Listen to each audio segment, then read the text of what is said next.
بسم اللہ الرحمن الرحیم۔ اللہ کریم نے فرمایا بندہ مومن جان لے اگر میں تجھے ایک مشکل دوں گا تو میں تجھے کتنی آسانیاں، چلے سارے بول دیں کتنی جی، کتنی اللہ تعالیٰ آسانیاں دے گا؟ 2 آسانی۔ ہم لوگ اچھا جب ہمارا ذہن بن جاتا ہے نا کمزوری کا، ہمارا جب مزاج بن جاتا ہے مایوسی کا، پھر معاملہ ذرا ہمارے لیے گمبھیر ہو جاتا ہے۔ اگر ہم یہ ذہن بنائے نا کہ مشکل میرے اللہ کی طرف سے آئی ہے تو وہ مجھے آسانی بھی ضرور عطا کرے گا، تو پھر اللہ ضرور ہی آسانیاں عطا فرماتا ہے۔ اور جو مشکلات زندگی میں آتی ہیں نا، حضرت مولا علی شیر خدا رضی اللہ تعالیٰ عنہ کا بڑا خوبصورت فرمان ہے۔ حضرت علی فرماتے ہیں جب تجھے مشکل آتی ہے تو وہ تجھے رب کا پتہ بتانے آتی ہے، وہ تجھے اللہ کا پتہ بتاتی ہے۔ اس لیے کہ جب تو سارے اسباب کر لیتا ہے، جو ضرورت ہوتی ہے پوری کرتا ہے، تندرست ہو کے وہ کام کرتا ہے، پھر بھی کام نہیں ہوتا، تو اس کا مطلب ہے کرنے والا تو نہیں، کرنے والا کوئی اور ہے، جو کام کرنے والا کوئی اور ہے۔ تو عزیز بھائی یاد رکھیں، ہر مشکل کے ساتھ اللہ نے آسانی رکھی ہوتی ہے۔ اگر اللہ تبارک و تعالیٰ بیماری عطا کرے تو اس کے ساتھ اللہ پھر جو تندرستی دیتا ہے وہ بھی بڑی اعلیٰ عطا فرماتا ہے۔ اگر اللہ کبھی غربت دے تو پھر اس کے بعد جو اللہ تعالیٰ آسانی دیتا ہے وہ بھی بڑی اعلیٰ عطا فرماتا ہے۔ اگر کہیں سے آپ کو دکھ ملتے ہیں تو پھر جب سکھوں کا وقت آتا ہے تو پھر گنے نہیں جاتے۔ یاد رکھیں مشکلات کے پہلو میں آسانیاں ہوتی ہیں، اور جس آدمی کو مشکل آتی نہیں، میرے نبی کریم سید عالم صلی اللہ علیہ وسلم نے فرمایا مومن کو جو مشکل بھی آتی ہے اللہ اس کی برکت سے اس کے گناہوں کو معاف فرما دیتا ہے، اللہ اس کی برکت سے اس کے گناہوں کو معاف کرتا ہے۔ یہاں تک کہ حضور نے فرمایا میرے مومن کو کانٹا بھی چبھے تو اللہ تعالیٰ اس کی مشکل کو آسان فرما دیتا ہے۔ 2 بزرگ بیٹھے تھے، ایک حضرت احمد رحمت اللہ علیہ اور ایک حضرت شرف الدین منیری رحمت اللہ علیہ۔ تو حضرت شرف الدین منیری کہنے لگے کہ دوست اصل میں وہ ہوتا ہے جو دوست کی طرف سے آنے والی تکلیف پر صبر کرے، جو اللہ کی طرف سے آنے والی تکلیف پہ صبر کرے وہ اللہ کا محبوب ہوتا ہے۔ تو حضرت احمد فرمانے لگے نہیں مجھے تیری بات کی سمجھ کوئی نہیں آئی، صبر کرے وہ اللہ کا دوست ہے، مصیبت پہ صبر کرے۔ تو کہا جناب پھر اگر نہیں سمجھ آئی تو آپ بتا دیں اللہ کا دوست کون ہے؟ تو آپ فرمانے لگے جو محبوب کی طرف سے آنے والی مصیبت کو اس کا تحفہ سمجھ کے قبول کرے وہ اصل دوست ہوتا ہے۔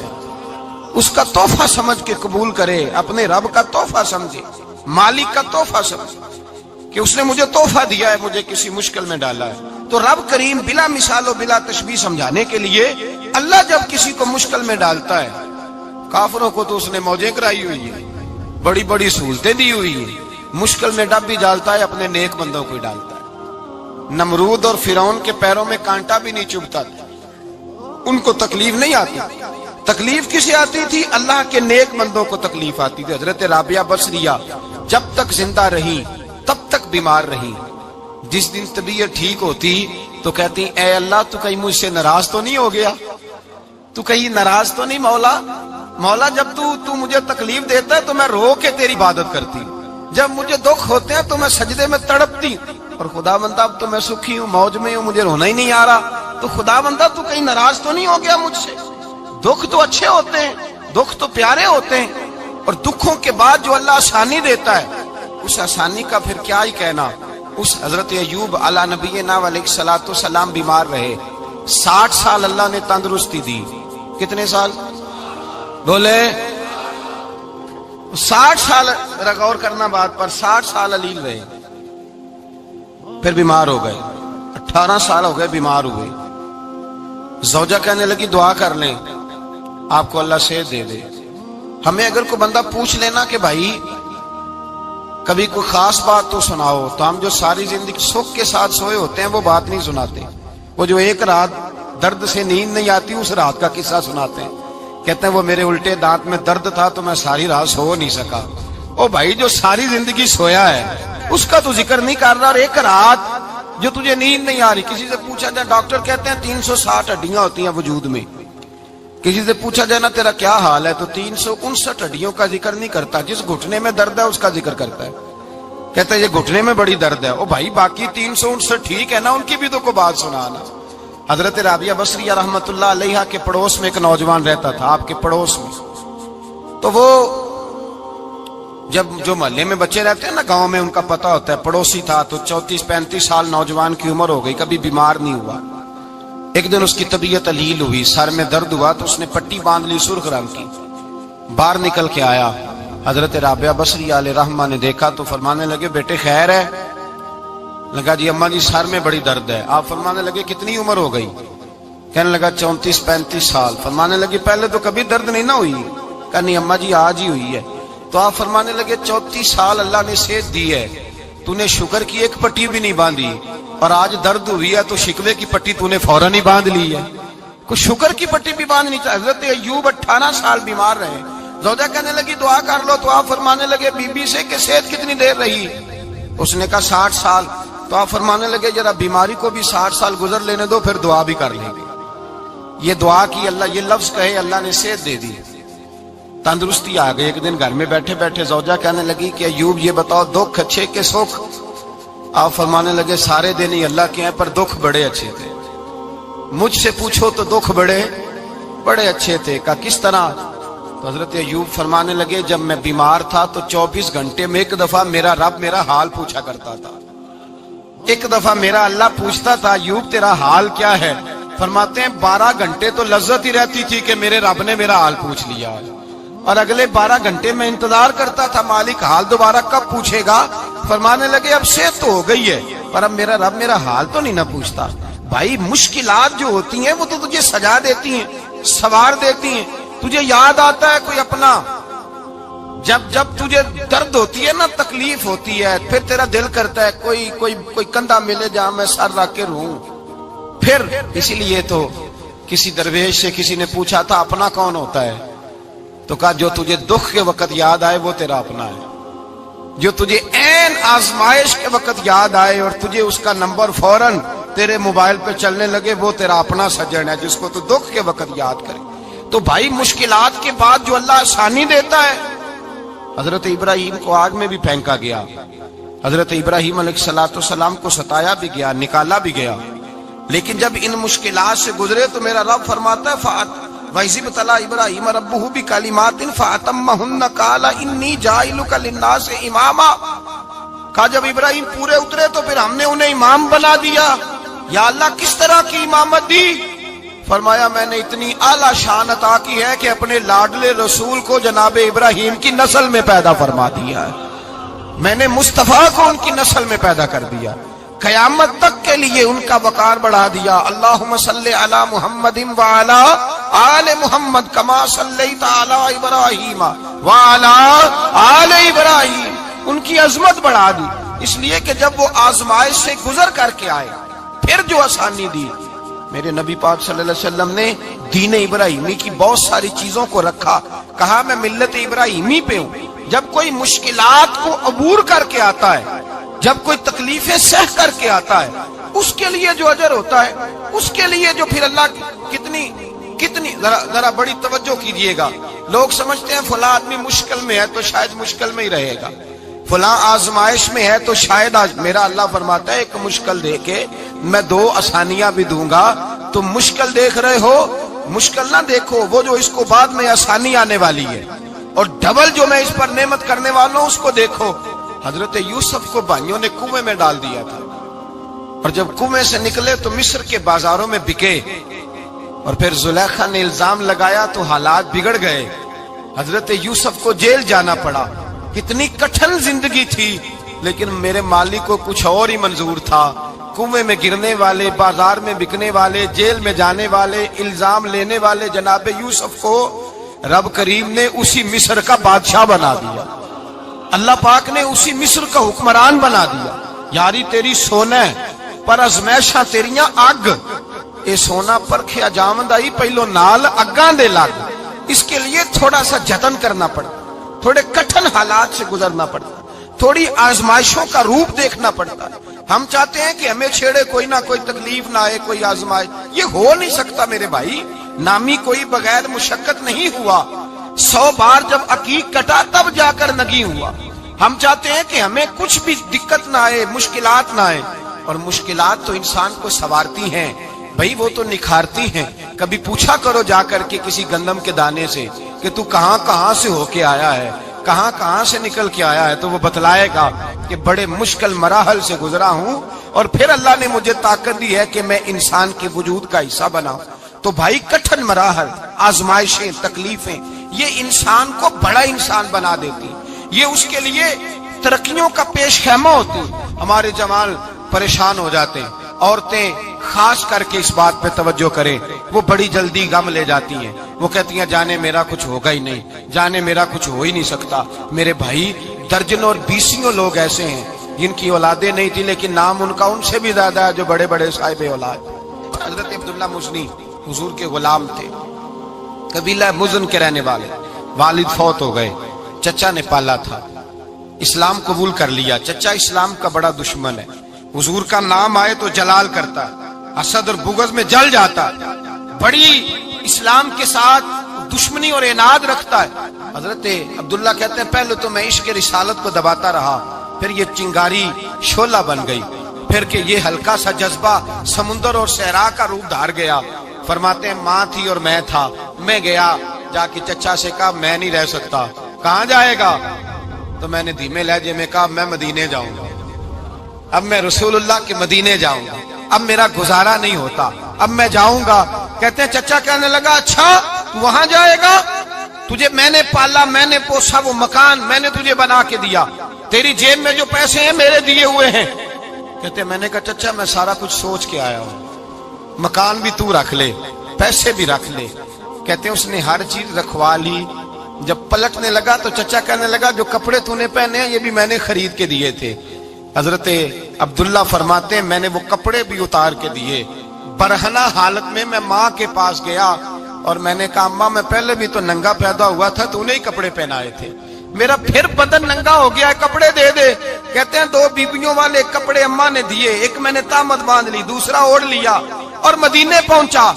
کہتے ہیں جب میں ٹھنڈی رات مدینے پہنچا تو کالے رنگ کے حبشی غلام حضرت بلال دودھ کا پیالہ لیے کھڑے تھے، ہاتھ میں کھجوریں تھی، کمبل تھا. کہنے لگے آ جا آ جا، مصطفیٰ نے فرمایا تھا قبیلہ مزن سے میرا غلام آ رہا ہے، میں ساری رات سے تیرا انتظار کر رہا ہوں. حضرت جناب سیدنا عبداللہ رضی اللہ تعالیٰ عنہ فرماتے ہیں میری مشکل آسان ہوئی. فرماتے ہیں مجھے مدینے میں اعزاز مل گیا، مجھے عزت مل گئی، ہر آدمی میری قدر کرنے لگا. گویا بزرگ کہتے ہیں کہ حضرت عبداللہ دعا کرنے لگے کہ اے اللہ تو نے مجھے بڑی شان دی ہے مصطفیٰ کی گود میں، اگر اسی رحمت کے چھاؤں میں پردہ کر جاؤں تو میری بات بن جائے گی. حضرت عبداللہ کا وصال بھی رسول اللہ کی گود میں ہی ہو گیا. گود میں نہ کوئی رشتہ دار، نہ کوئی تعلق دار، نہ کوئی ہمسایا اپنا، نہ کوئی چچا، نہ کوئی ماموں. شہر میں تنہا اسی کسے دے کچھ نہیں جے لگ دے تے نہ کوئی ساڈا دردی. تنہائی جنازہ اٹھا تو اٹھانے والے کون ہیں؟ ابو بکر صدیق، فاروق اعظم، عثمان غنی، مولا علی، حسنین کریمین جنازے میں شامل. میرے رسول پاک صلی اللہ علیہ وسلم نے جنازہ پڑھایا. دیکھو مشکل کاٹی تھی تو آسانی کا رنگ دیکھو، آسانی کا انداز دیکھو. حضرت سیدنا ابو دردہ رضی اللہ تعالیٰ عنہ ارشاد فرماتے ہیں مدینے میں رواج تھا کہ جب قبر میں اتارنے لگتے تھے تو قریبی رشتہ دار اتارا کرتے تھے، پر عبداللہ کا تو رشتہ دار ہی کوئی نہیں تھا مدینے میں، کون اتارے؟ فرمایا جب قبر میں اترنے لگے تو حضرت ابو بکر صدیق اور حضرت عمر فاروق اتر گئے کہ ہم قبر میں اتارتے ہیں. رسول اللہ نے فرمایا تم باہر نکلو، تم کیوں قبر میں گئے ہو، باہر آؤ. کہتے ہم باہر آئے تو اللہ کے رسول اندر گئے. فرمایا کون کہتا ہے اس کا کوئی نہیں، میں جو موجود ہوں. کون کہتا ہے کوئی نہیں؟ فرمایا رکھو میرے ہاتھوں پہ. کہتے ہیں حضور کے دست مبارک پہ رکھا اور باہر کھڑے ہم رشک کرنے لگے کہ واہ اللہ تیرا آسانی دینے کا رنگ. آسانی اس نے مشکل برداشت کی تو رب نے مصطفیٰ کے قدموں میں آسانیاں عطا فرمائی. پسے اور حضور نے قبر میں رکھا، نبی پاک نے. میرے دادا مرشد کہتے ہیں عشق سرکار کی ایک شمع جلا لو دل میں، بعد مرنے کے قبر میں بھی اجالا ہوگا. اور میرے اعلیٰ حضرت فرماتے ہیں لحد میں عشق رخ شاہ کا داغ لے کے چلے، لحد میں عشق رخ شاہ کا داغ لے کے چلے، اندھیری رات سنی تھی چراغ لے کے چلے. اور بیدم شاہ بارسی تو حد کر گئے، کہنے لگے پسے مردن، بعد مرنے کے پسے مردن فرشتوں نے جو تلاشی لی تو کیا نکلا؟ فقط ایک دل کے گوشے سے خیال مصطفیٰ نکلا.